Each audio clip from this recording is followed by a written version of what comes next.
வணக்கம். இன்னைக்கு ஒரு குட்டி கதை சொல்ல வந்திருக்கிறேங்க. காட்டுல இருந்து தப்பிச்சு வந்த ஒரு ஓநாய் வந்து நாட்டுக்குள்ள ஓடி வந்துச்சுங்களாம். அப்ப அங்க இருந்த நாட்டு நாய பார்த்துச்சுங்களாம். அப்ப அந்த ஓநாய் வந்து ரொம்ப மெலிஞ்சு இருந்துச்சுங்களாம். இந்த நாட்டு நாய் வந்து நல்லா கொழுகொழுன்னு இருந்துச்சாம். அந்த ஓநாய் வந்து நாட்டு நாய்கிட்ட கேட்டுச்சாம், "நீ மட்டும் எப்படி இவ்வளோ கொழுகொழுன்னு இருக்கிற? நான் எவ்வளோ மெலிஞ்சு இருக்கிறேன் பாருன்னு" கேட்டுச்சுங்களாம்.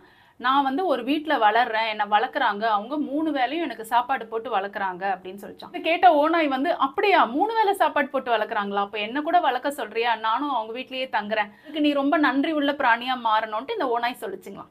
"அப்படியா, நான் அந்த வீட்டுக்கு நன்றியுள்ள பிராணியா மாறுறேன்" அப்படின்னு சொல்லிட்டு ரெண்டும் பேசிக்கிட்டே கொஞ்சம் தொலைவு போச்சுங்களாம். நாய் கழுத்துல கட்டின சின்ன சங்கிலிய பார்த்துச்சாம். உடனே இந்த ஓநாய் கேட்டுச்சாம், "எதுக்கு இந்த சங்கிலி உனக்கு? சின்னதா இருக்கே. இந்த சங்கிலியா? என்ன வளர்க்குறவங்க கொஞ்ச நேரத்துக்கு என்ன கட்டி போடுவாங்க. அதுதான் இந்த சங்கிலி."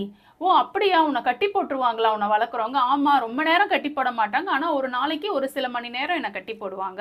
அங்க அவங்க சொல்றபடி நான் கேட்டாதான் எனக்கு சாப்பாடு" அப்படின்னு சொல்லுச்சுங்களாம். இந்த ஓநாய் வந்து அந்த நாட்டு நாயை பார்த்து என்ன சொல்லுச்சுங்களாம், "ஐயோ, எனக்கு இந்த மாதிரி வாழ்க்கை வேணவே வேணாம். என்னுடைய சுதந்திரத்தை இழந்த வாழ்க்கை வந்து ஒரு வாழ்க்கையா?